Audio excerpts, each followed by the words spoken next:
Apa kira-kira kebutuhan eksternal?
Ya, selamat siang menjelang sore mahasiswa sekalian.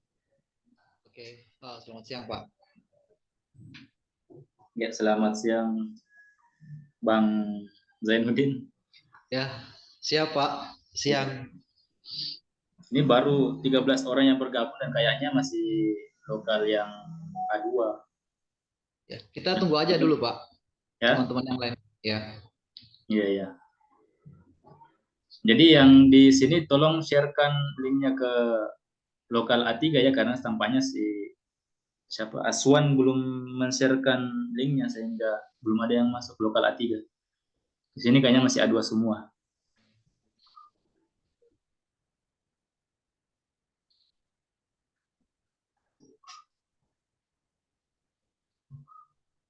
Jadi gimana cuaca di Makassar, Pak? Masih aktif gerimisnya Pak, masih mendung. Oh, gitu. Iya. Tapi beberapa kabupaten beberapa hari yang lalu habis kebanjiran. Enrekan kan kebanjiran. Ya, ya. Kebetulan ada dapat video kan. Salah satu daerah di Sulawesi itu yang dulunya kotanya tidak pernah terkena banjir, sekarang malah terkena banjir. Jadi di sini tuh banyak juga Pak mahasiswa dari yang asalnya mungkin kampungnya dari Sulawesi. Oh, siap-siap. Ya. Izin Pak, ini Fakultas Ekonomi atau Fakultas Hukum ya? Fakultas Hukum. Oh, siap-siap, siap. Ya. Jadi mungkin kalau bicara kewirausahaan itu ya bagi mereka mungkin sekedar tambahan karena kan Ya, bidangnya lebih betul, utama betul. hukum, jadi mereka lebih banyak berbicara undang-undang, peraturan. Iya. Ya, tapi tidak menutup kemungkinan suatu saat nanti mungkin ada di antara mereka yang jadi wirausahawan juga. Oh ya, siap-siap. Gimana, sudah ada lokal A3 ya yang hadir di Zoom ini?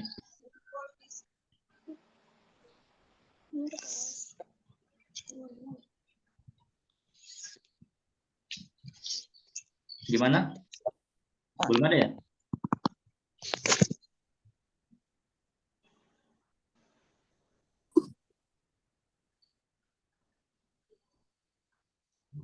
Sudah di-sharekan linknya ke A3 ya? Ini sudah bertambah kayaknya, sudah semakin banyak, tapi belum ada yang paket yang terkait itu ada. Benar, tak boleh ambil makanan. kalau Bang Kausan ini lokal apa?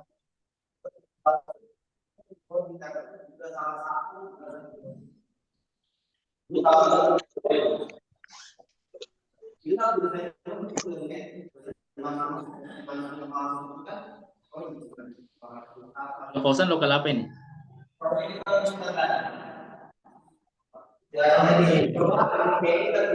Suaranya nggak jelas.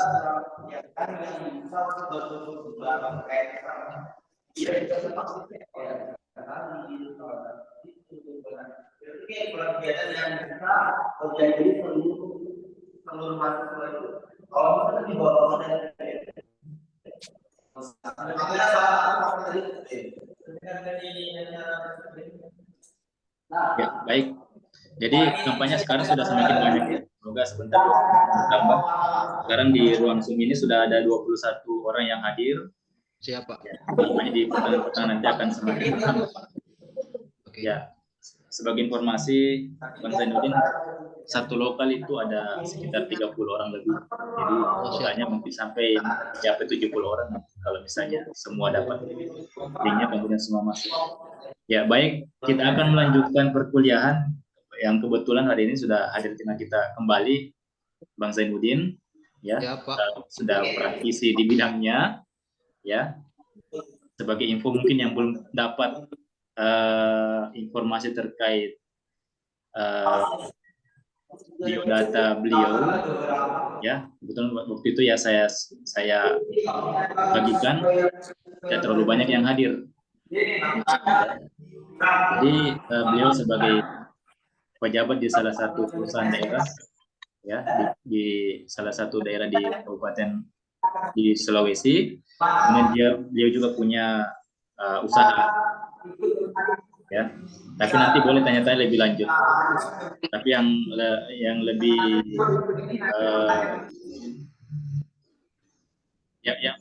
unsur yang lebih lagi kemudian punya pengalaman yang organisasi yang sudah melanglang buana mungkin kalau bisa dikatakan demikian ya.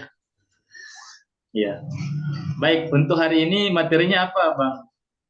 Hari ini kita ke tahap ketiga. Setelah kita menganalisa pasar, menentukan segmen, kita masuk ke wilayah produksi gitu. Oke, oke. Jadi saya lupa tadi ya, saya jadikan host dulu supaya bisa sharekan materi. Oke. Siap-siap. Oke, sekarang sudah jadi co-host. Coba di-sharekan dulu, jangan sampai tidak tampil lagi seperti yang lalu, Oh Bang. ya, ya. Oke, oke. Saya coba. Ya.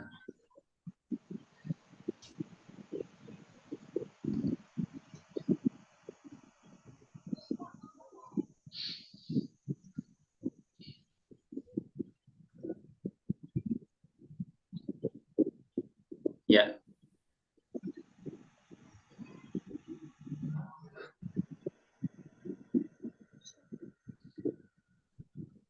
Atau langsung ya.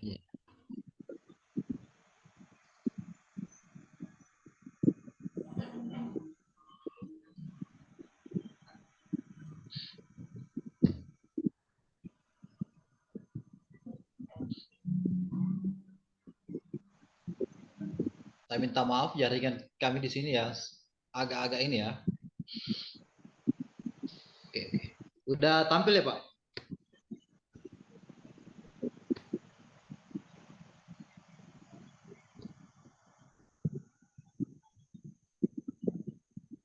Ya. Halo. Di sini Udah belum tampil. belum ya? Kalau di situ sudah terbuka kah, Pak? Udah. Sudah, Oh, Pak. ini tidak tampil nih di sini. Coba share screen.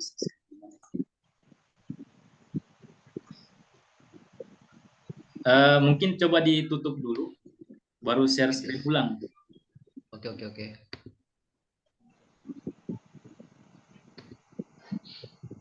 Mungkin pilihannya yang salah. Coba pilih. Ini ya.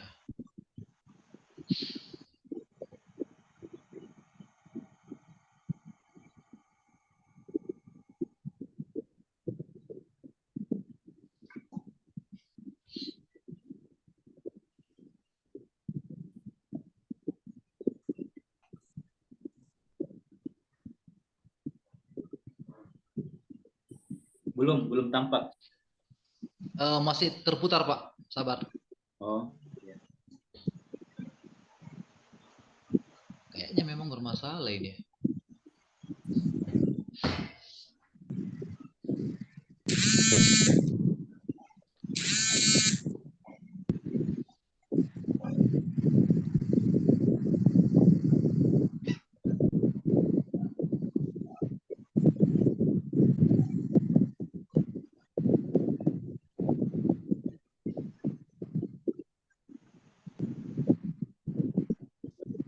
Belum kelihatan ya, Pak? belum. Kalau di situ gimana? Sudah terbuka ya di situ? Sebentar ini. Oke. Udah.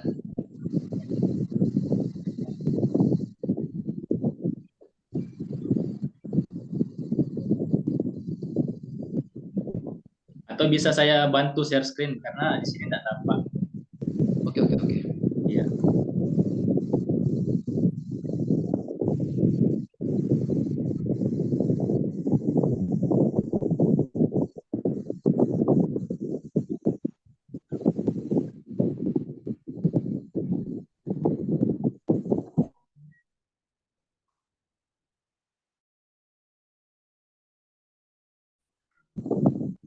Belum kelihatan ya, Pak?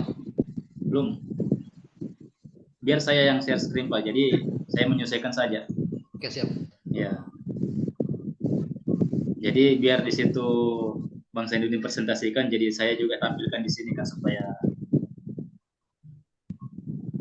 karena soalnya tidak tampak juga di sini materinya Pak Zainuddin. Iya.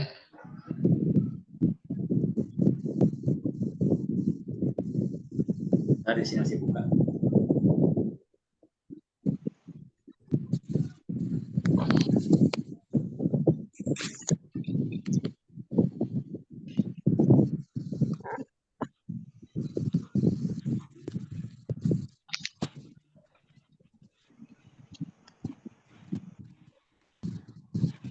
Nah, ini sekarang yang tampil yang dari saya, Pak. Silakan dimulai, nanti saya.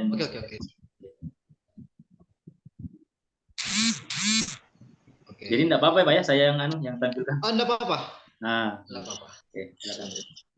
Jadi saya kasih waktu dan tempat untuk dilanjutkan, Pak. Oke, terima kasih, Pak. Saya sudah bisa mulai ya, Pak ya? Oke, silakan.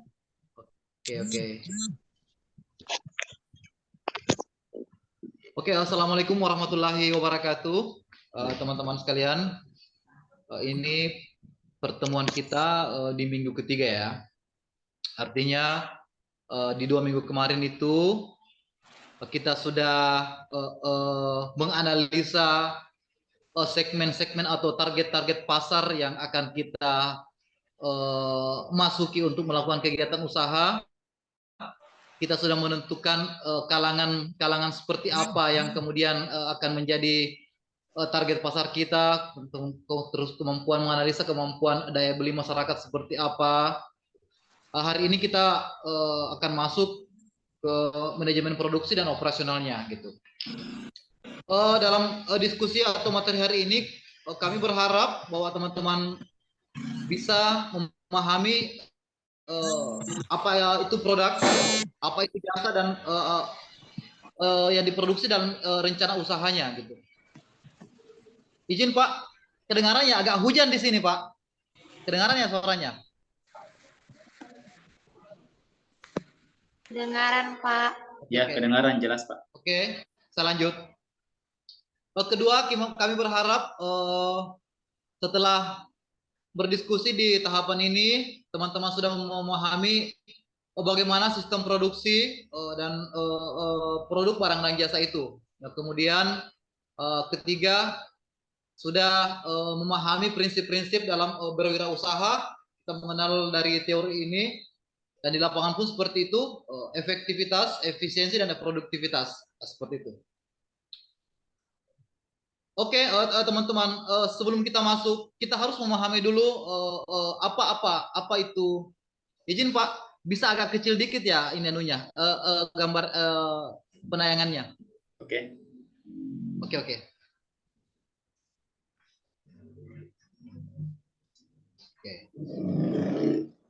Jadi menurut ahli Peter Drucker mengungkapkan bahwa entrepreneur itu merupakan kemampuan menciptakan sesuatu yang baru. Jadi ada 3 persyaratan menurut Peter Drucker. Yang pertama adalah seorang entrepreneur atau pengusaha itu memiliki jiwa yang kreatif.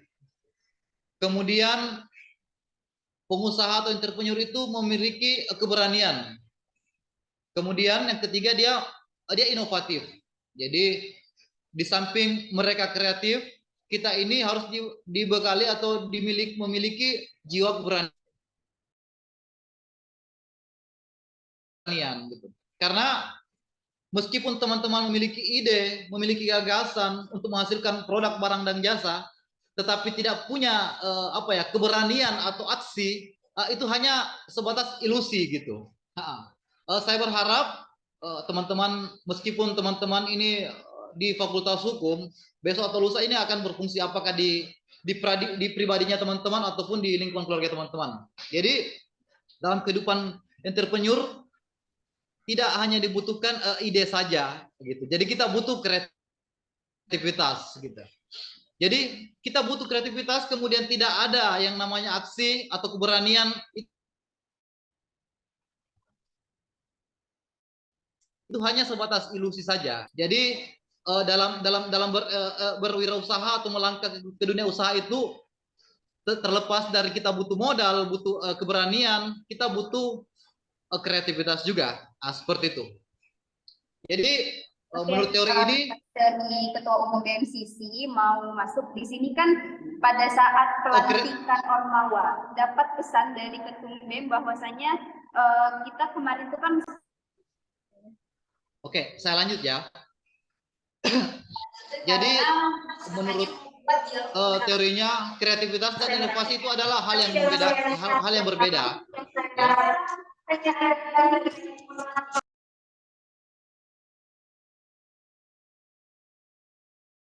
Maaf Pak, tolong di unmute dulu Pak Sadudin. Tertekan tadi anunya, mic-nya.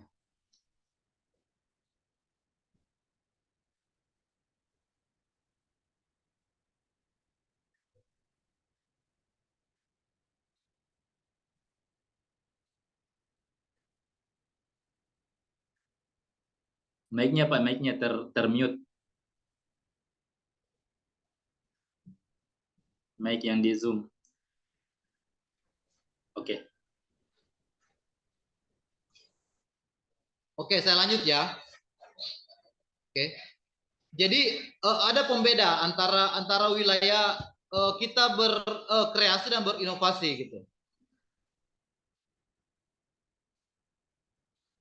Jadi kreativitas yang namanya memikirkan hal-hal yang baru ya, yang baru. Sedangkan inovasi sendiri yaitu dia melakukan hal-hal yang baru kemudian berbeda dengan yang diciptakan sebelumnya. Nah, seperti itu dia. Tunggu ya, saya kok gini ya tampilannya.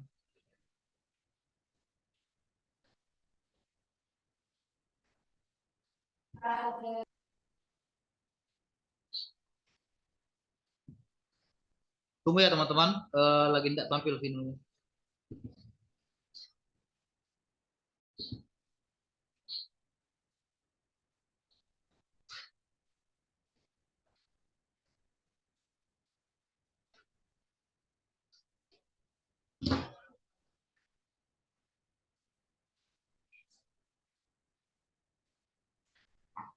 Cek teman-teman di layarnya nampak ya materinya.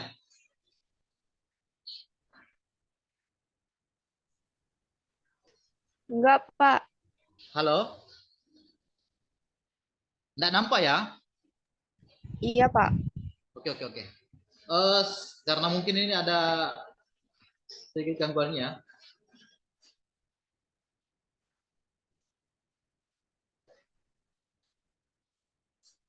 Oke.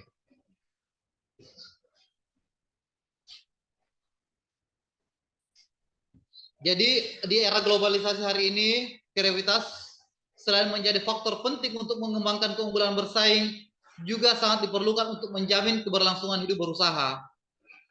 Oleh sebab itu, kreativitas dan inovasi haruslah dilakukan secara kontinu atau terus-menerus. Untuk perusahaan skala kecil, UMKM dan mikro, proses kreativitas dan inovasi dilakukan langsung oleh owner atau pemiliknya gitu. Jadi bagi pemula atau kegiatan usaha yang baru sementara berjalan, jadi kegiatan inovasi dan kreativitasnya itu tentunya pemeran langsung adalah ownernya sendiri gitu. Jadi belum dilakukan oleh manajerial secara keseluruhan. Ini masih ditangani langsung oleh owner atau pendiri usaha itu. Nah, seperti itu. Beda halnya ketika ini sudah menjadi usaha besar, tentunya sudah ada sistem atau manajemen yang terjadi dalam perusahaan itu. Terus untuk mewujudkan gagasan, inovasi diperlukan keberanian. Gitu. Tanpa keberanian maka ide hanya tinggal ide. Yang saya katakan tadi, ide tanpa reaksi itu atau keberanian itu hanyalah sebatas ilusi saja atau angan-angan semata. Gitu. Jadi kehidupan hari ini kita baik dunia usaha atau dunia apapun itu, kita harus sinkronkan antara apa yang menjadi gagasan kita, apa yang menjadi ide kita, apa yang menjadi naluri kita, itu harus dituangkan dalam aksi sehingga menghasilkan reaksi. Seperti itu. Ini contoh ya. Ini contoh salah satu keberanian anak muda. Dia menciptakan ini Hairul, anak muda yang berani menuangkan ide dan gagasannya berbentuk pesawat model ultralight. Seperti jadi ini salah satu kreativitas anak bangsa yang kemudian coba dia tuangkan menjadi ide-ide barunya. Ini contohnya ya. Terus saya lanjut lagi, saya langkah dulu ya. Seseorang yang bertujuan mengkomersialkan ide atau kreativitasnya itu menjadi barang dan jasa harus memahami dan menerapkan 3 prinsip kerja. Yang pertama, dia harus memikirkan bagaimana supaya efektif. Terus yang kedua, dia harus berpikir bagaimana sehingga efisien. Terus yang ketiga, tentunya mereka berpikir bagaimana supaya lebih produktif. Seperti itu. Itu dikarenakan karena produk komersil ataupun hal-hal yang lain pasti akan bersaing dengan produk lain yang ada di pasaran atau yang ada di sekitar kita. Makanya perlu namanya dipikirkan efektivitas, efisiensi, dan produktivitas. Apa sebenarnya itu efektif? Apa itu efisien? Apa itu produktif? Ini menjadi tiga hal yang berbeda sebenarnya dalam penerapan atau aplikasinya. Efektif itu adalah akibat atau pengaruh kesan yang bagus atau hal-hal yang bagus itu efektif. Hal yang berguna atau peruntukannya sudah tepat, itu namanya efektif. Kemudian efisien itu identiknya dengan penggunaan anggarannya. Dia bagaimanapun menggunakan budget anggaran seminimal mungkin untuk menghasilkan hal-hal yang lebih bagus. Kemudian produktivitas, tentunya dia bisa menghasilkan, bisa memproduksi hal-hal yang baru, seperti itu.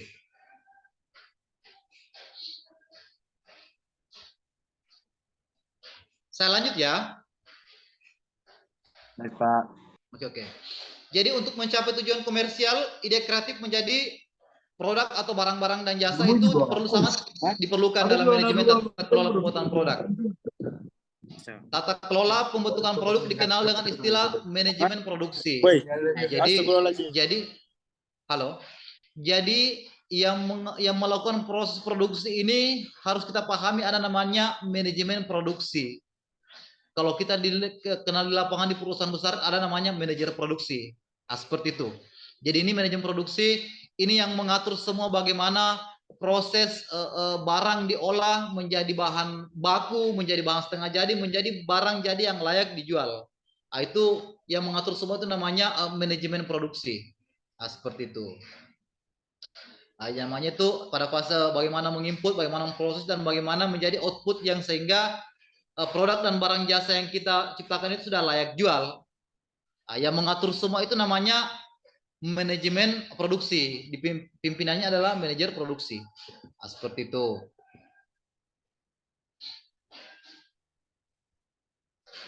Jadi ada saling keterkaitan antara kewirausahaan dan manajemen produksi. Kita lihat gambarnya seperti ini. Oke. Jadi manajemen operasional dia berpikir bagaimana efisiensi, bagaimana supaya efektif. Seperti itu. Terus karakter wirausaha itu dia harus kreatif, punya gagasan, ide, punya desain, punya prototype. Terus si calon pengusaha ini tentunya dia inovatif dalam menghasilkan produk barang dan jasa. Kemudian tentunya setelah itu dia juga punya keberanian untuk siap berhasil dan siap gagal. Gitu. Jadi dalam sistem produksi kita lihat di sini kita punya manajemen, kita mesti punya capital atau modal, kita punya material untuk mengolah bahan itu. Kemudian setelah itu kita lengkapi semua, kita melakukan proses atau transformasi, merubah bentuk fungsi dari bahan baku ini menjadi bahan jadi gitu. Oke, setelah semua itu jadi, namanya keluar menjadi produktivitas. Nah, ada output atau ada menghasilkan barang dan jasa. Setelah menjadi barang dan jasa, kita sudah bisa memaksimalkan yang namanya profit atau keuntungan. Dari keuntungan itu kita bisa memperoleh yang namanya kesejahteraan dan nilai-nilai perusahaan. Seperti itu.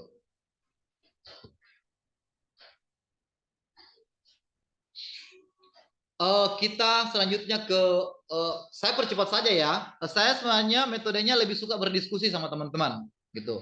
Ini saya memberikan gambaran materinya. Sebentar teman-teman silakan bertanya, kita bisa diskusi dua arah. bagaimana kondisi usaha memulai usaha dan apa saja resikonya. Nah, kita lanjut dulu di materinya ini. Jadi banyak istilah yang digunakan para ahli sebenarnya yang terkait manajemen produksi itu sendiri. Jadi para wirausahawan atau entrepreneur ingin memperdalam manajemen produksi melalui referensi buku, jurnal, media sosial, YouTube dan sebagainya, artikel, kan banyak sebenarnya. Manajemen produksi dan operasi akan digunakan saling bergantian secara serta memiliki pengertian yang sama. Pada akhirnya dia punya pengertian yang sama, gitu.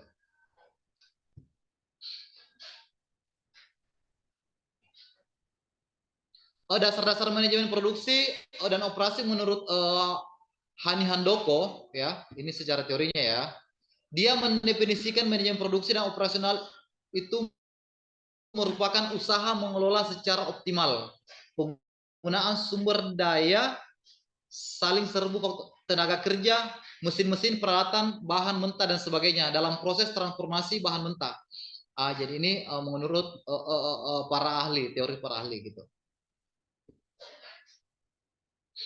Kita langsung saja secara umum, teman-teman sudah mungkin memahami apa itu manajemen operasi. Jadi pada kesimpulannya adalah bagaimana dia menghasilkan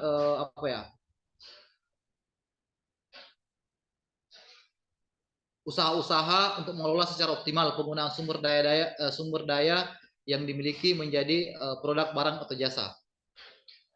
Kemudian kita melangkah saja langsung ke sistem produksi.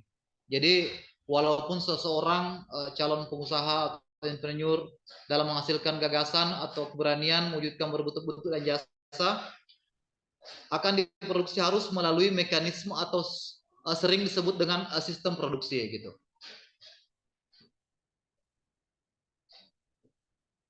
Setelah kita mengacu dalam manajemen produksi, ada 3 kegiatan utama dalam manajemen produksi.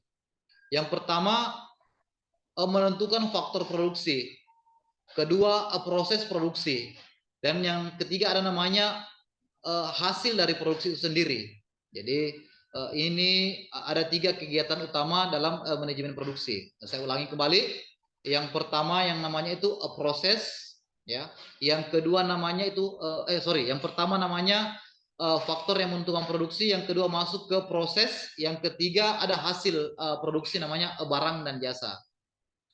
Jadi ketiga manajemen ini saling terkait dan tidak dapat dipisahkan termasuk urutan kegiatannya gitu. Jadi tidak ada masalah bisnis apa saya yang dijalankan teman-teman selama kita mengikuti alur dari manajemen produksi itu gitu.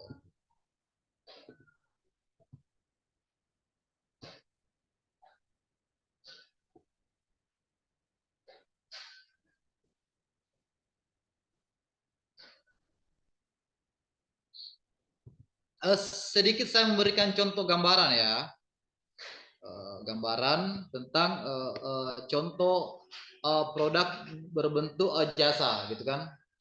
Nanti di materi saya sharingkan kepada teman-teman, saya kirimkan materinya atau dikirimkan sama Pak Juanda. Ada beberapa penerapan atau sistem produksi dalam sektor industri jasa. Jadi contoh perbankan, operasinya dia bergerak di bidang perbankan, kemudian dia dipimpin masukannya, inputnya adalah pemimpin, ada kasir, ada komputer, ada fasilitas gedung listrik, itu inputnya. Kemudian prosesnya dia mengikuti proses standarisasi atau SOP yang telah ditetapkan internal pihak perbankan. Outputnya itu adalah pelayanan seperti tabungan, deposito, dan sebagainya. Nah, seperti itu. Contoh kedua itu restoran. Nah, dia pengelolanya itu manajerialnya adalah ada pimpinan, ada koki menu, ada makanan, peralatan, fasilitas yang ada di gedung itu. Terus prosesnya dia melaksanakan proses sesuai SOP yang diterapkan. Terus hasil atau barang yang dihasilkan adalah hidangan, makanan atau minuman yang disajikan di restoran itu. Itu contoh. Oke. Jadi kita lanjut ke produktivitas. Jadi hubungan antara sistem produksi dan produktivitas dapat dijelaskan sebagai berikut. Tinggi rendahnya produktivitas dipengaruhi oleh tata kelola pada setiap tahapan dalam sistem produksi. Apakah dikelola secara efektif atau dikelola secara efisien? Pertama, jika setiap tahapan dalam sistem produksi dikelola secara efisien dan efektif, maka hasil atau produktivitas yang meningkat dan tentunya meningkat dan sebaliknya, semakin efisien dan efektif pengelolaan setiap tahapan dalam sistem produksi, berarti semakin tinggi produktivitas dan ataupun sebaliknya. Nah, seperti itu. Jadi, ketika kita melakukan pengelolaan secara efisien, tentunya produktivitas itu akan meningkat pula. Tapi sebaliknya, jika kita mengelola tidak secara efektif dan efisien, tentunya produktivitas itu tentu menurun. Seperti itu. Kemudian yang kedua, semakin tinggi produktivitas atau output, maka produk yang dihasilkan semakin kompetitif dan begitu pula sebaliknya. Produktivitas yang semakin tinggi akan meningkatkan daya saing. Dengan meningkatnya daya saing, maka profit atau keuntungan akan meningkat pula. Profit inilah yang selanjutnya digunakan untuk mempertahankan dan mengembangkan usaha. Nah, seperti itu.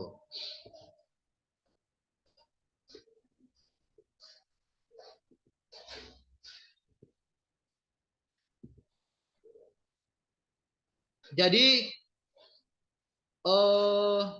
itu sedikit gambaran dari saya tentang bagaimana memahami atau menjelaskan tentang produk barang dan jasa yang dihasilkan wirausaha, tentang sistem-sistem produksi produk barang dan jasa, terus prinsip efektif, efisien, dan produktif. Saya berharap kita di sini bisa berdiskusi, teman-teman. Teman-teman bisa bertanya, karena saya adalah pelaku praktisi. Tentunya pada saat pemaparan saya dengan dosen yang sesungguhnya dosen betul di kampus tentunya berbeda, karena saya pelaku. Ya, jadi teman-teman, saya berharap silakan bertanya pada saat teman-teman mahasiswa ini ada usahanya, silakan bertanya gimana kondisi usahanya, teman-teman. Gitu. Teman-teman, saya akan kembalikan ke teman-teman. Apa sampai di sini ada pertanyaan atau gimana? Gitu. Kalau dari saya cukup, Pak. Silakan deh Ibu Sulistiani. Tidak ada, Pak. Oke, teman-teman yang lain. Kenapa saya jelaskan sedikit ya. Kenapa di teman-teman hukum perlu memahami dasar-dasar ini? Seperti itu. Karena yang pertama, besok atau lusa ada kejadian-kejadian perusahaan itu yang sifatnya perdata ataupun bagaimana, teman-teman pasti tahu gimana menyelesaikan atau melahirkan solusi dari masalah itu dalam suatu perusahaan yang bergerak di bidang produksi barang dan jasa itu. Jadi besok atau lusa teman-teman setelah selesai, saya yakin teman-teman akan menemukan hal-hal ini di perusahaan. Baik itu kapasitasnya teman-teman sebagai pendamping hukum atau apa, atau memang pelaku langsung, saya yakin teman-teman akan melalui fase-fase yang ditayangkan atau yang dijelaskan dalam materi ini. Seperti itu. Kenapa aspek pembelajaran ekonomi itu perlu dijelaskan di beberapa bidang? Karena saya yakin dan percaya apapun kegiatan kita muaranya adalah hitung-hitungan atau angka-angka gitu. Berapa seleri yang saya dapat, kemuaranya seperti itu. Terlepas dari kenyamanan kita melakukan kegiatan aktivitas besok lusa, teman-teman, muaranya adalah berapa seleri atau berapa hitung-hitungan angka-angka yang akan kembali ke kita, kan seperti itu. Jadi saya berharap teman-teman ada diskusi di sini, gitu. Apapun itu bentuknya, mau produksi itu berbentuk barang atau jasa, kita berdiskusi sama-sama, gitu. Karena saya yakin teman-teman sudah ada yang melakukan kegiatan-kegiatan transaksi bisnis baik itu online ataupun offline, saya yakin teman-teman punya kendala di situ. Nah, seperti itu. Oke, saya silakan ke teman-teman untuk sedikit bertanya. Nah, seperti itu. Saya Tentang- Pak, Kenapa? saya mau bertanya. Oh, silakan Ibu Musdalifah, Adinda Musdalifah. Iya Pak.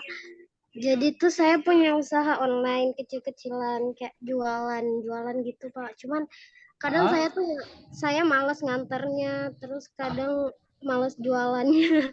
Jadi nggak konsisten gitu loh Pak. Pertanyaan saya, gimana cara ningkatin konsisten kita? Gitu Pak. Oke. Terima kasih. Oke. Saya pernah melewati fase seperti teman si Musdalifah ini. Saya cerita tentang diri saya dulu ya.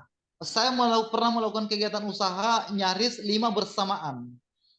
Karena saya melihat dari kelima kegiatan usaha saya ini semua potensial untuk menghasilkan keuntungan atau ada peluang mensejahterakan untuk saya.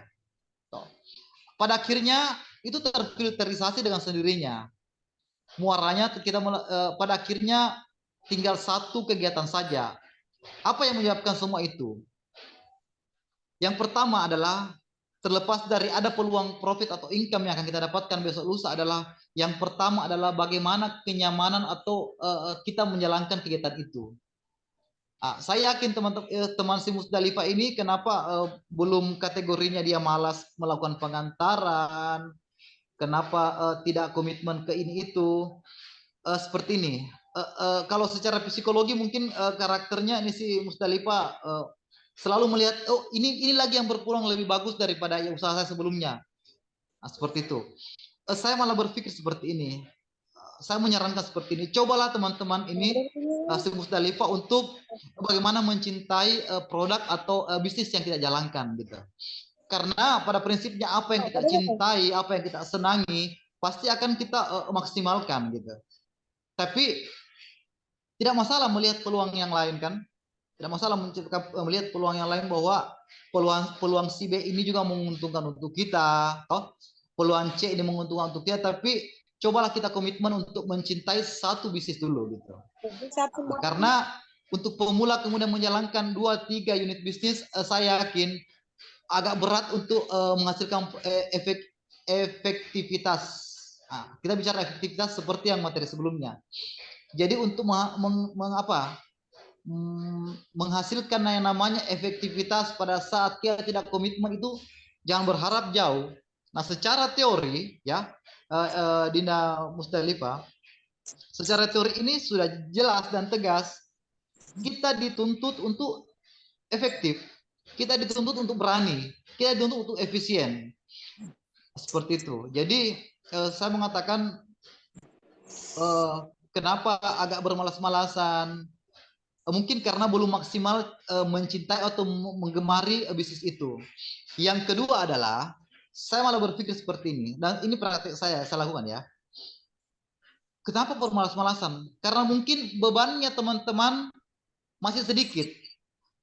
Saya berpikir seperti ini, cobalah menciptakan beban yang banyak dalam pikirannya atau beban yang banyak dalam beban ekonomi atau apa ya? Beban beban yang cukup besar dalam dirinya sehingga beban itu yang melahirkan optimisme dan kerja-kerja keras. Cobalah membuat dulu cicilan yang tambah cicilannya kan seperti itu. Cobalah dulu berangan-angan membeli atau mengganti mobilnya lebih bagus. Itu yang kemudian menjadi energi penggerak untuk teman-teman untuk untuk memaksimalkan usahanya teman-teman. Seperti itu. Saya yakin mungkin ini si Musdalifah karena kuota untuk menutupi beban bulanan atau beban harian sudah tercukupi sehingga dia sudah cukup deh, sudah cukup nih. Kalau saya di Makassar bilang sudah cukup nih deh. Besok lagi, jamin dulu saya layani pengantaran karena sudah cukup nih saya dapat. Seperti itu. Makanya saran saya, cobalah kalau sudah cukup terasa tingkatkanlah sedikit beban atau kewajiban harian kita gitu seperti itu. Jadi saran saya kepada teman Musdalifah yang pertama adalah kita komitmen dan berani mencintai sepenuhnya kegiatan bisnis kita dulu gitu. Karena kalau kita sepakat hari ini apa yang kita senangi, apa kita cintai tidak akan mengkhianati hasil gitu. Saya yakin itu. Kemudian yang kedua, ciptakanlah beban yang lebih grade-nya lebih di atas sedikit dari sebelumnya. Itu akan menciptakan energi potensial atau energi gerak yang agresif kepada teman-teman. Karena satu hal yang saya tahu, kita berangkatlah dalam sebuah keyakinan untuk melangkah berusaha, karena keyakinan itu adalah setengah dari kemenangan. Saya berprinsip seperti itu. Persoalan modal kapital itu ada jalannya. Akses perbankan hari ini sudah terbuka lebar untuk teman-teman wirausaha muda. Kredit KUR hari ini yang hanya angsur bunganya hanya 6% sampai 8%, bahkan 10% itu hanya 10% ya. Itu sangat terbuka untuk permodalan atau kapital teman-teman. Nah, seperti itu. Jadi kapital atau modal uang bukan menjadi alasan teman-teman tidak atau orang di sekitar teman-teman tidak berani melangkah berusaha. Seperti itu. Begitu ya Ibu Musdalifah, saran saya komitmenlah dengan belajar mencintai kegiatannya, kemudian sehingga bisa menjiwai kegiatan itu. Ya, seperti itu. Laki-laki dan perempuan pun pada saat tidak bisa kita jiwai, yakin akan liar dia gitu. Nah, saya yakin seperti itu. Jadi beranilah mencoba menjiwai kegiatan itu, mencintai pekerjaan itu, kemudian setelah mencintai menjiwaikan itu untuk meningkatkan semangat kerja kita, naikkanlah sedikit beban hariannya gitu. Toh dulunya mungkin kebutuhannya 100.000, kita naikkan cuma menjadi 150.000 hari kedua. Itu yang menciptakan energi potensial untuk kita sebenarnya. Nah, seperti itu. Musdalifah mungkin ada lagi, kita diskusi aja. Sudah Pak, cukup. Betul yang Bapak bilang tadi. Nah, jadi seperti itu ya. Aja, Pak. Ya, oke. Teman-teman yang lain, ini Bu Rizky, Gita Puspita, siapa lagi muncul di sini? Muhammad Aldi, kita diskusi aja, gitu. Supaya lebih dapat lebih menangkap materinya kalau kita diskusikan. Silakan. Kalau materi yang seperti saya tayangkan sebenarnya atau yang saya bagikan nyaris pada saat teman-teman mau Google ada semua di Google. Tapi secara praktikum tentunya terkadang berbeda dengan teori itu. Langkah-langkah pencegahan atau mengantisipasi yang terjadi pada dalam usaha kita tentunya ada kiat khusus yang mungkin tidak ditayangkan dalam bentuk materi ini. Nah, seperti itu. Jadi saya berharap kita berdiskusi. Tapi pesan saya adalah kepada teman-teman, apapun ide teman-teman, apapun gagasan teman-teman, apapun yang menjadi ekspektasi atau angan teman-teman, kalau tidak dibarengi dengan aksi, hanya sebatas ilusi saja gitu. Nah, sama dalam proses mencoba mencintai orang lain, kalau hanya sebatas dipendam dalam hati saja, tidak ada aksi, jadi jerawat saja. Nah, seperti itu. Nah, jadi sama dalam dunia usaha ini. Seberapa besar pun ide kamu, seberapa besar pun modal uang kamu, kalau tidak berani untuk bertarung, sama saja menjadi ilusi saja. Nah, gitu. Jadi bukannya ada pesan orang dulu bahwasanya hidup ini butuh dipertaruhkan gitu. Kita bertaruh lah gitu. Kalau hari ini saya belum menang, saya yakin besok saya akan sudah mencapai setengah kemenangan. Kalau besok sudah mencapai setengah kemenangan, saya yakin lusa sudah 90% kemenangannya. Seperti itu. Jadi di dunia usaha apapun, baik itu mikro ataupun menengah ataupun besar, tentunya kita harus menyiapkan mental yang cukup. Seperti itu. Bukan semata-mata uang yang cukup saja. Mental yang paling penting. Karena hari ini yakin seandainya semua teman-teman yang melangkah berusaha kemudian hanya satu kali melakukan usaha dan berhasil, di dunia ini tidak akan ada mau jadi PNS. Di dunia ini tidak akan ada yang menjadi buruh tani. Semua menjadi pengusaha, tapi dibutuhkan kesiapan mental yang kuat. Siapa yang siap bertarung dan kuat mentalnya, itulah pemenang. Seperti itu. Seperti itu. Jadi hari ini yang menjadi 10 orang terkait di Indonesia, pihak Jarum, Mas Pion dan sebagainya, pemilik tol dan sebagainya, saya yakin kesiapan mental untuk bertarungnya pada saat dia mulai luar biasa.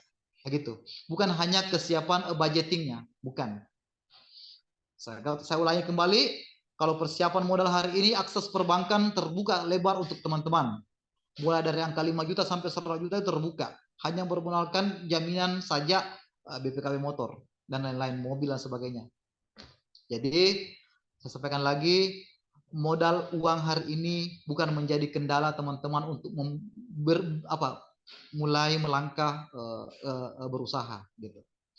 Oke.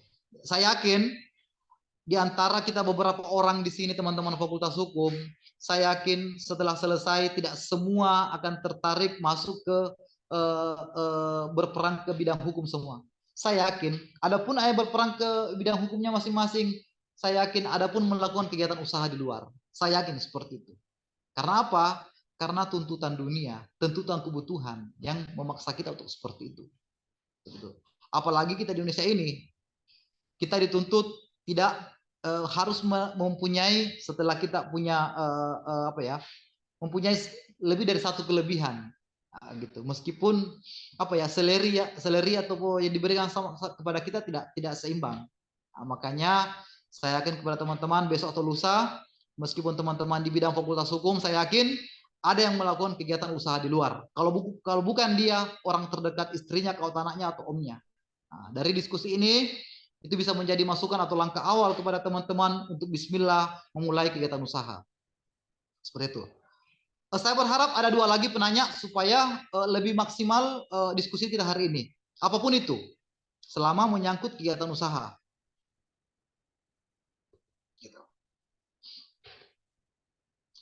Wilayah pergerakan mahasiswa bisa, atau wilayah apapun bisa, selama ada kaitannya dengan UMKM kemahasiswaan, seperti itu bisa juga. Seperti itu.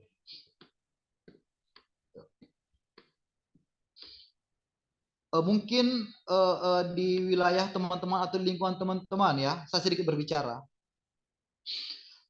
Tidak ada yang pernah, saya sekarang menjalankan juga di salah satu unit kami adalah usaha parkir ya. Setelah saya masuk di perusahaan ini, ternyata saya paham, ternyata salah satu pendapatan di bidang jasa parkir itu luar biasa loh. Siapa yang pernah berpikir teman-teman, modal usaha parkir itu paling sedikit.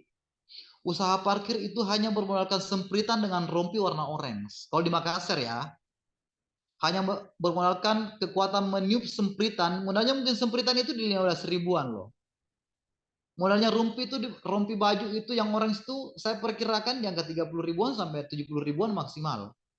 Siapa yang pernah berpikir bahwasanya dia akan bisa break even point di hari pertama gitu. Jadi dia bisa kembali modal itu atau 1 hari kerja atau setengah hari kerja.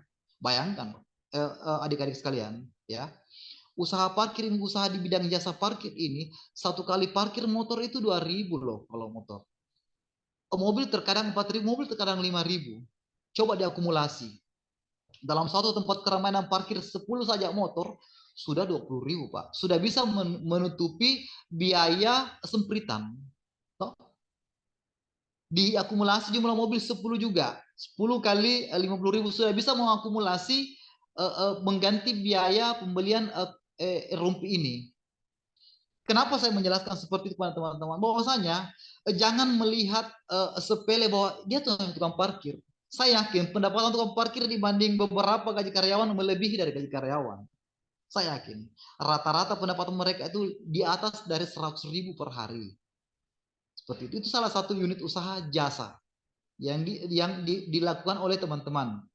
Jadi jangan berpikir ini parkiran berapa sebenarnya. Enggak. Dia pendapatan akumulasi persentasenya sangat tinggi dibanding biaya produksinya. Cobalah berpikir berapa biaya produksinya. Sangat rendah. Dia hanya membutuhkan kurang lebih 100.000 untuk melakukan parkir.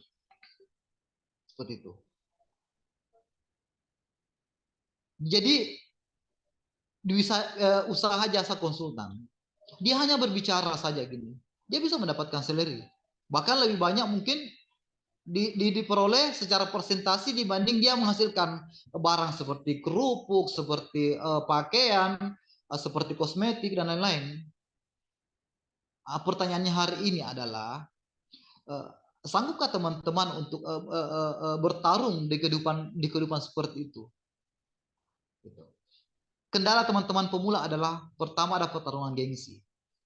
Setelah sarjana besok saya yakin besok lusa setelah sarjana teman-teman 3 hari di rumah masih nyaman di rumah. Hari ke-7 dan bulan kedua masuk bulan ketiga orang tua sudah mulai jenuh melihat teman-teman pada saat tidak ada kegiatan, ya. Karena saya yakin tidak akan semua teman-teman di kurang lebih 20 orang ini akan lulus semua menjadi apa yang menjadi ekspektasinya teman-teman. Saya yakin. Jadi kenapa perlu memahami apa itu manajemen produksi, apa itu efisiensi, apa itu produktivitas, dan langkah-langkah apa melakukan itu supaya ini bekal untuk teman-teman supaya besok atau lusa kita bisa menciptakan lapangan pekerjaan sendiri minimal untuk orang terdekat kita. Seperti itu. Tidak apa-apa kita dikatai apa ini pengusaha ece-ece, tidak apa-apa, silakan. Tidak ada orang yang besar tanpa hal-hal yang kecil gitu. Tidak ada. Seperti itu. Diskusi ini pun menjadi pembelajaran saya secara pribadi, ya. Bagaimana cara saya berbicara di depan teman-teman, bagaimana cara saya sharing kepada teman-teman, itu pun menjadi pelajaran pribadi, masukan pribadi untuk saya untuk ke depan lebih bagus. Begitupun di dunia usaha. Saya akan seperti itu. Jadi yang melahirkan hal-hal yang baik menjadi adalah pertama saya sampaikan adalah pengalaman. Bukan hanya teori saja yang melahirkan kita menjadi sempurna hari ini, tapi pengalamanlah yang mendidik kita supaya lebih bagus. Seperti itu. Jadi teman-teman sekalian, saya berharap ini menjadi diskusi minimal menjadi gambaran tentang bagaimana kita membuka atau memulai berwirausaha. Kalaupun teman-teman di Fakultas Hukum, besok lusa ada yang menjadi pendamping hukum di suatu perusahaan, minimal ada gambaran seperti ini untuk menjadi langkah-langkah solutif untuk menyelesaikan masalah di di suatu institusi atau perusahaan yang besar seperti itu. Jadi apapun itu kita harus memahami dasar-dasar ekonomi karena pada akhirnya kita dituntut untuk hari-hari ke depan adalah kita berperan di dunia ekonomi itu sendiri, apapun profesinya. Seperti itu. Saya berharap teman-teman ada satu pertanyaan lagi sebelum kita closing. Seperti itu, kita berdiskusi seberapa penting optimisme, seberapa penting yang namanya efektif, seberapa penting yang namanya mental dalam berbuat usaha, supaya kita bisa berjalan dengan sesuai harapan kita. Nah, seperti itu. Saya berharap satu penanya lagi ya kepada teman-teman supaya saya bisa melangkah atau kita closing. Halo, teman-teman silakan bertanya dulu, 1-2 orang. Pak Franky Mulyadi silakan bertanya. Pak Surya Habib, Anur Fakih. Saya berharap kita bisa berdiskusi di sini. Saya kategorinya nyaris masih seperti teman-teman, tapi kebetulan saya sudah beberapa usaha yang berjalan, meskipun itu masih belum settle seperti itu. Silakan teman-teman, kita berdiskusi. Mau berdiskusi di wilayah barang dan jasa, mau berdiskusi di wilayah usaha pariwisata, berdiskusi di wilayah perikanan, peternakan, online pun bisa, seperti itu. Silakan teman-teman, saya berharap satu penanya lagi. Halo? Dari saya, Pak. Oke, silakan. Anda izin namanya siapa, adik? Haslina. Oke, silakan. Kalau dari saya, Pak, mungkin kami dari jurusan Fakultas Hukum, Pak, mungkin kalau melihat kewirausahaan ini, mungkin kami tuh rasanya seperti kayak agak susah masuk ke sana karena jurusan keinginan kami bukan mengarah ke sana. Tapi betul. tentang saya meminta bagaimana supaya kami ini sebagai generasi bisa gitu ada niatnya supaya masuk ke dunia kewirausahaan gitu, Pak. Kayak awal. Oke. Yang pertama adalah saya yakin begini ya, teman-teman semua di sini yang ada di monitor saya ini, saya yakin semua cita-citanya menuju kesejahteraan. Penunjang kesejahteraan adalah punya materi atau uang yang banyak dulu, seperti itu ya. Terlepas ada yang namanya rasa syukur kan, kita punya uang yang banyak. Dalam agama Islam tentunya agama saya secara Islam ya, jelas pedomannya yang pertama kalau secara agamanya ya, rezeki akan diturunkan dari perdagangan. Nah, seperti itu. Jadi hal yang paling besar ditujukan rezeki ini di muka bumi adalah di perdagangan. Itu yang menjadi kita acuan sebagai orang Islam. Yang kedua adalah untuk ketertarikan di bidang usaha ini dia unlimited loh, unlimited sesuai dengan kinerja kita. Berbeda pada saat teman-teman masuk di kejaksaan, masuk di institusi pemerintahan sebagai pendamping hukum dan sebagainya, berbeda. Pada saat teman-teman masuk di institusi menjadi karyawan atau apa namanya, kepala pun di situ, itu dia terbatas jumlah salary yang kita dapatkan. Kenapa terbatas? Karena ada acuan regulasi atau undang-undang yang mengatur itu. Di dunia usaha atau entrepreneur usaha tidak ada batas limit keuntungan yang kita bisa peroleh. Sedikit saya memberikan gambaran. Ya, teman-teman Fakultas Hukum besok lusa ada yang sebagai jaksa, ada sebagai pendamping hukum di perusahaan. Sebelum Anda masuk ditetapkan berapa salary atau gaji yang saya dapat. Teman-teman bisa bilang 15 juta, Pak. Teman-teman mungkin bilang 10 juta, Pak. Teman-teman yang lain bilang 7 juta, Pak. Kenapa 7 juta? Sudah bisa mencukupi kebutuhan saya. Atau dan lain-lain, toh. Seperti itu. Pada saat teman-teman masuk bergabung di institusi atau di dunia kerja teman-teman, di profesinya teman-teman, baik itu ASN ataupun non-ASN, pada saat Anda bergabung, salary-nya sesuai ketetapan yang ditetapkan. Kalau 10 juta ditetapkan, 10 juta pun didapat. Jam kerjanya kurang lebih 8 jam. Ya. Anda diwajibkan cek log. Anda diwajibkan absen. Anda diwajibkan menggunakan seragam. Anda diwajibkan berpakaian rapi. Anda diwajibkan masuk jam 7 pulang jam 5. Anda diwajibkan mematuhi segala aturan yang berlaku di perusahaan. Seperti itu. Di dunia usaha atau entrepreneur, berapapun waktu, tapi Anda mampu melihat peluang atau time yang tepat untuk berakselerasi, itulah keuntungannya. Seperti itu. Jadi bisa saja Anda hari ini, hari Selasa, teman-teman hanya menggunakan waktu sejam dengan memanfaatkan dengan bagus, tapi bisa memperoleh keuntungan 1 bulan yang secara diakumulasi pada saat Anda bekerja di institusi atau perusahaan pemerintah. Kenapa saya berani mengatakan itu? Karena saya merasakannya.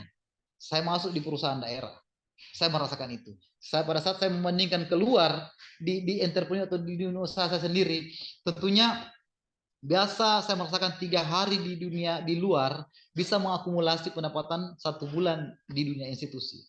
Karena kenapa? Di luar, di bisnis entrepreneur, kita sendiri yang mendesain. Kita sendiri yang berpikir bagaimana langkah kita untuk mendapatkan profit sekian. Kita sendiri yang menentukan berapa profit yang kita target hari ini. Kita sendiri yang menentukan bagaimana langkah-langkah yang saya lakukan sehingga mencapai profit itu. Gitu. Jadi kalau teman-teman mau mungkin mau kaya atau lebih mapan secara ekonomi, saya yakin teman-teman akan lebih memilih menjadi entrepreneur. Hari ini tidak bisa dimunafikan ya. Apa yang nampak di media televisi, media elektronik atau sosial media kita pasca Pilpres kemarin, yang mensupport teman-teman atau senior-senior para pelaku politisi mereka ini adalah para pengusaha. Tidak bisa dimunafikan. Pengusaha yang mensupport mereka, yang memberikan budgeting pembuatan baliho dan sebagainya itu pengusaha, bukan dari institusi pemerintah. Di mana pemerintah mendapatkan budgeting seperti itu? Kalaupun ada, budgetingnya tidak seberapa. Kalaupun ada politisi yang sanggup melakukan miliaran terlalu jauh, itu perlu dipertanyakan dari mana uangnya. Karena kenapa? Sistem salary atau penggajiannya mereka sudah diatur regulasinya di undang-undang. Anggota DPR sekian gajinya. Seperti itu. Jadi kalau teman-teman bertanya, kasih saya alasan supaya lebih tertarik berwirausaha, alasan pertama saya itu. Berwirausaha secara feedback ke kita dia unlimited. Selama kita mampu menciptakan kesempatan atau membuat kesempatan itu lebih efektif, efisien, dan produktif. 1 jam pun pada saat yang melakukan efisiensi dan efektif produktif, saya yakin hasilnya itu bagus. Kalau lain di institusi atau pemerintahan atau di swasta, teman-teman bekerja dituntut efektif, dituntut efisien, dituntut produktif, tapi salary-nya tidak sebanding dengan tuntutan sistem atau manajerial yang ada di perusahaan. Kan seperti itu. Jadi ini menjadi motivasi kenapa teman-teman perlu berbisnis atau menjadi entrepreneur. Seperti itu. Jadi entrepreneur itu unlimited. Selama kita sanggup bekerja, sanggup berpikir, saya yakin salary itu akan datang ke kita. Seperti itu. Tapi jangan lupa juga kita harus barengi dengan rasa syukur gitu. Rasa syukur toh. Untuk pertama mungkin kita mensyukur dulu sekian, besok ditambah lagi seperti itu. Kan seperti itu. Jadi kita juga harus mengikuti siklus hidup ini gitu kan. Bagaimana? Sudah agak termotivasi sedikit ya setelah saya menjelaskan itu. Gitu. Jadi gambarannya seperti itu. Ya. Ada lagi? Kalau belum paham saya jelaskan kembali. Saya tambahkan lagi. Jadi itu pembeda yang paling menonjol itu mungkin tidak kelihatan di materi ya, di materi yang hari ini saya tayangkan atau besok saya tayangkan. Tapi ini konkret di lapangan seperti itu. Jadi saya ulangi kembali, kalau teman-teman terikat di institusi menjadi karyawan, saya yakin Anda akan dituntut berangkat cek log atau berada di tempat jam 8 pagi, berseragam, dituntut berpakaian rapi, dituntut juga segala aturannya lah. Nah, kalau di dunia usaha, silakan Anda selama tidak berakselerasi, selama tidak melanggar aturan yang berlaku secara di daerah Anda, secara undang-undang, secara apakah seperti itu, selama tidak melanggar seperti itu. Jadi kita bebas. Gitu. Jadi bebas menentukan target, bebas menentukan berapa profit. Nah, seperti itu. Oke, lanjut lagi. Satu penanya lagi sebelum kita close. Saya berharap satu penanya lagi ya, teman-teman. Saya cukup bersemangat hari ini. Jadi saya berharap satu penanya lagi lah.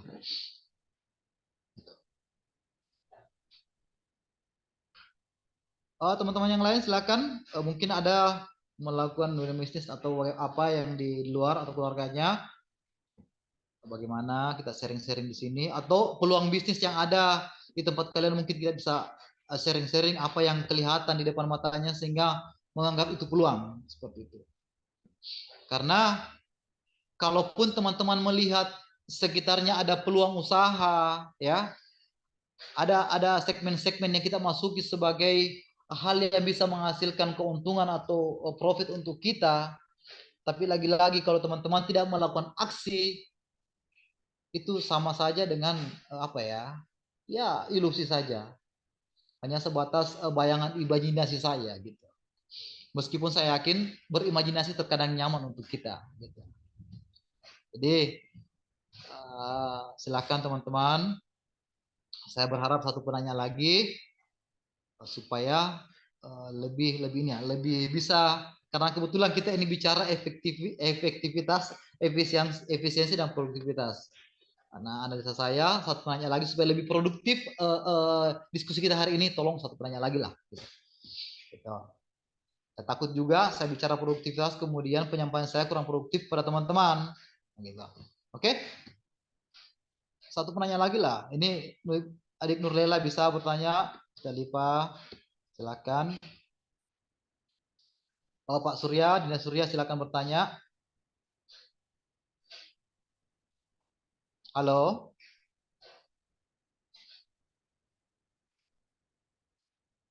Halo teman-teman. Saya dengar? Halo. Halo. Satu penanya lagi dong lah. Kita diskusi gitu. Diskusi dulu. Supaya ini lebih produktif diskusi kita hari ini, kita bisa dua arah kan. Karena kalau saya saja berceloteh terus, jangan sampai teman-teman tertidur menganggap cerita saya ini menjadi dongeng gitu.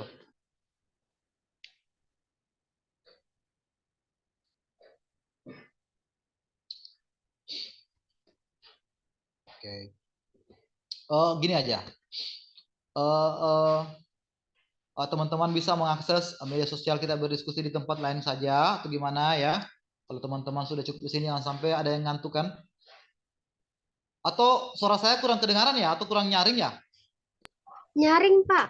Kalau kurang nyaring saya tambah Nyaring, lagi Pak, volumenya. nyaring. Kedengaran kok, Pak. Nggak ngantuk kan? Enggak, Pak. Enggak, Pak, sudah sore. Bertanya dulu lah satu Tidur. lagi. Kemudian kami ini kita close. Oke. Jangan panggil Bapak lah, saya masih terlalu muda dipanggil Bapak. Saya masih 35 tahun, adik-adik. Pak, saya izin tanya, Pak. Silakan. Izin dengan siapa, Pak? Adik. Itu Bagus Prawiro dari A3, Pak. Oh ya, siap. Oh, silakan Dina Bagus. Ya, Pak. Jadi gini, Pak. Kita itu kan kadang tuh mungkin kurang berani mengambil resiko ya. Salah satunya kan kita itu kadang kalau sudah tahu lihat peluang usaha tuh sudah mikir nanti resiko-resikonya itu apa aja. Nah, mulai dari situ tuh kadang untuk menjalani itu mental tuh agak gitu nah, Pak, berkurang gitu kan. Betul. Gimana itu, Pak, solusinya, Pak? Oke, terima kasih Adinda Bagus ya. Iya. Ini bagus sekali namanya. Saya suka namanya, bagus.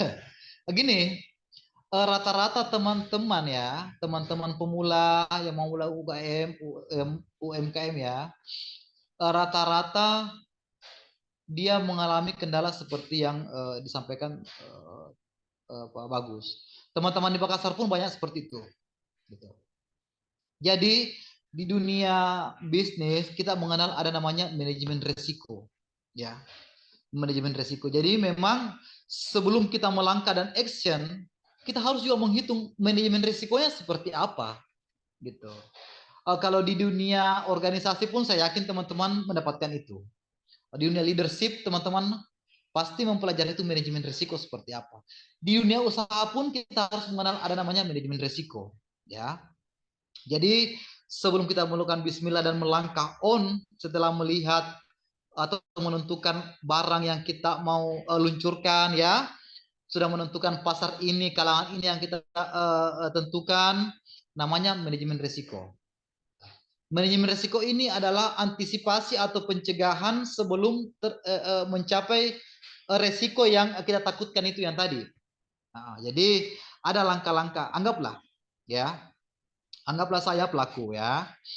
Saya pelaku usaha pembudidaya ikan air tawar. Kebetulan saya melakukan juga itu ya. Saya pembudidaya ikan air tawar ya. Tentunya kekhawatiran saya yang pertama jangan sampai ikan saya mati. Ya. Pasti ketakutan saya akan mati. Cara pencegahannya adalah mempelajari dulu bagaimana karakter ikan. Ya. Bagaimana lingkungan ikan ini supaya bisa hidup dengan bagus, bisa melakukan pertumbuhan yang bagus, bagaimana cara pemberian pakan pada ikan. Itu adalah salah satu contoh pencegahan terjadinya ketakutan yang berlebihan. Ya, ketakutan apa? Jangan berlebihan ya. Ketakutan terhadap resiko usaha kita. Jadi kenapa takut? Ya, kenapa takut? Karena saya yakin teman-teman belum terlalu jauh memahami usaha itu, gitu. Makanya saya bilang dari awal tadi, cintailah usaha itu. Karena pada saat teman-teman mencintai itu, saya yakin teman-teman mencari tahu bagaimana karakternya, bagaimana sifatnya, bagaimana lingkungannya, bagaimana nutrisi yang kita berikan pada makanan ternak atau ikan yang saya maksud tadi. Contoh hal, ya, pada saat teman-teman mencintai seorang perempuan ya, atau perempuan mencintai seorang laki-laki, saya langsung saja ke wilayah itu, ya, karena saya pun secara pribadi sudah mengalami itu. Saya kaitkan dengan dalam undang usaha ya. Sebelum kita melakukan pernyataan sikap kepada si perempuan ya, supaya mengurangi resiko tertolak, ya, mengurangi resiko tertolak, tentunya kita mencari tahu dulu bagaimana karakter si Sinta ini. Bagaimana karakter Isabella ini? Bagaimana karakter si Ayu ini? Saya sebut 3 nama saja ya. dia suka apa, ya? Si Ayu suka apa? Si Sinta ternyata suka ini. Si Sinta ternyata tidak suka ini, ya. Si Sinta ternyata dia lingkungan atau circle-nya di lingkungan ini, ya.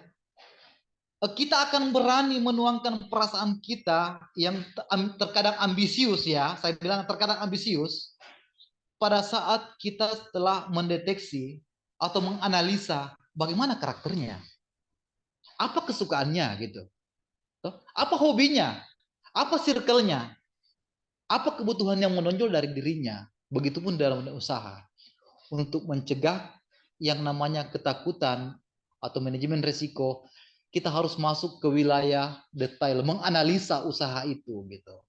Ya, saya berikan contoh tadi, usaha pembudidaya ikan. Kita harus memahami dulu ikan air tawar ini dia lingkungan hidupnya seperti apa. Apakah dia suka yang berlumpur atau dia suka yang gimana atau arus deras, gitu ya. Terus setelah memahami itu kita masuk, oh gimana pemberian pakannya gitu. Terus pakan apa yang dia suka, nah gitu. Jadi saya jelaskan, ketakutan lahir sebenarnya adalah ketakutan kerugian pada dunia usaha, ya. Ketakutan kerugian. Jadi kalau kita yakin, yang melahirkan keyakinan dalam diri sehingga menenggelamkan ketakutan adalah ilmu, ya. Ilmu. Makanya kita dituntut belajar ke negeri Cina kan sebagainya, ada bahasa seperti itu supaya kita paham, ya. Kita memahami hal tersebut, kita setelah menganalisa hal tersebut, usaha tersebut, kita memahami hal tersebut juga. Setelah kita memahami atau menganalisa, tentunya pencegahan resiko, saya yakin Anda sudah paham. Di dalam dunia asmara, saya yakin, saya lanjut lagi diskusi tadi, sebelum Anda melakukan pernyataan yang tegas kepada seorang perempuan, tentunya Anda menganalisa apa kesukaannya. Saya yakin seperti itu, sama dalam dunia usaha. Seperti itu.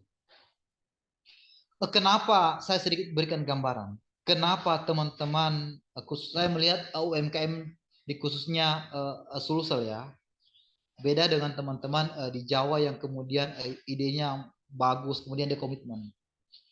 Karena dia tidak berani mencoba mencintai kegiatannya. Dia hanya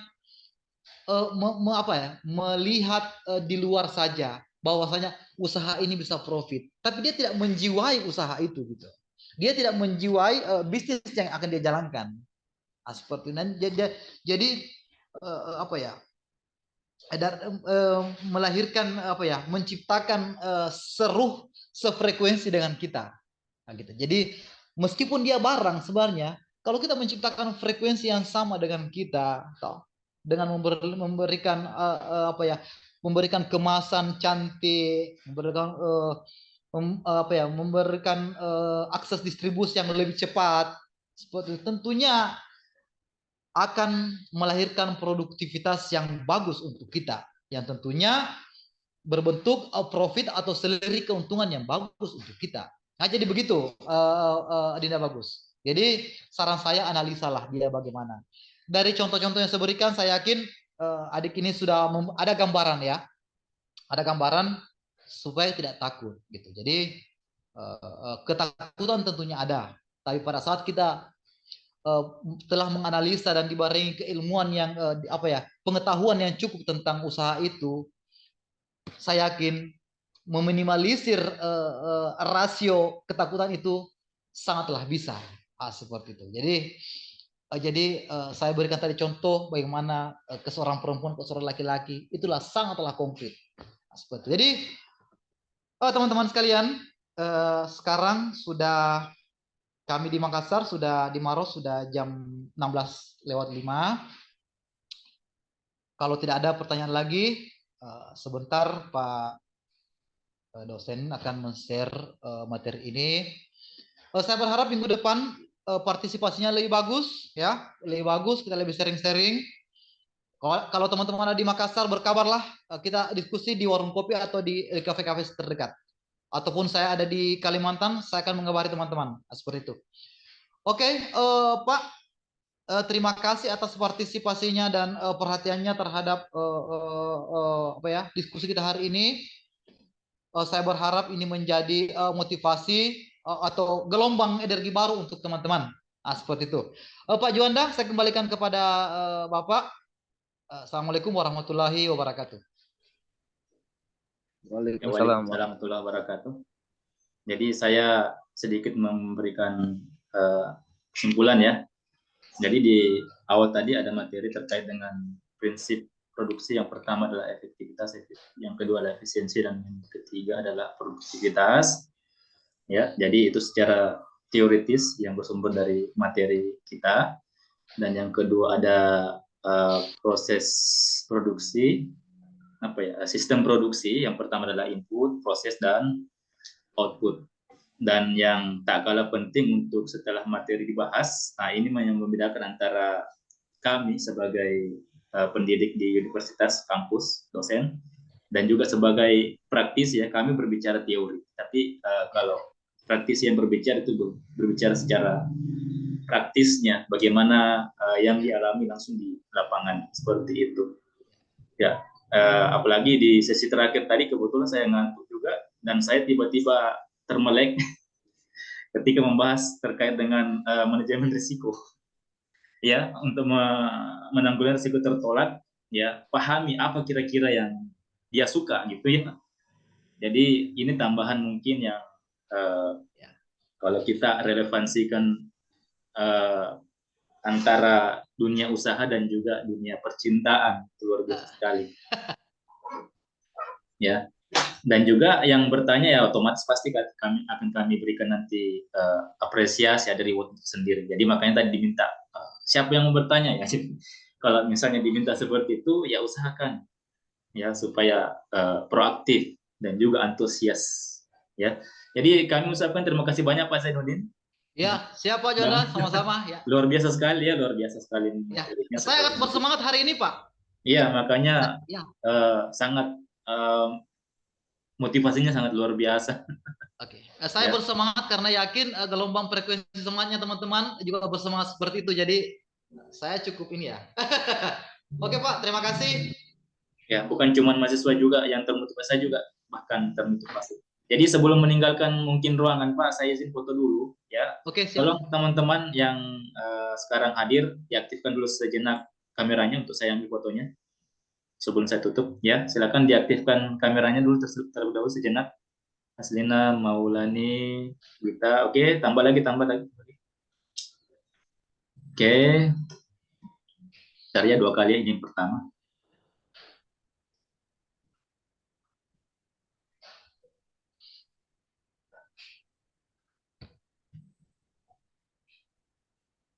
Belum ya, bentar ya, sabar.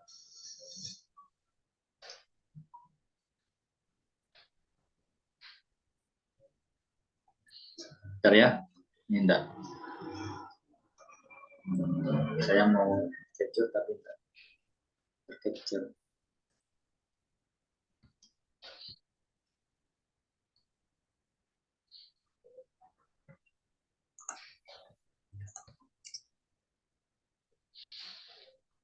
Oke. Yang kedua, bentar.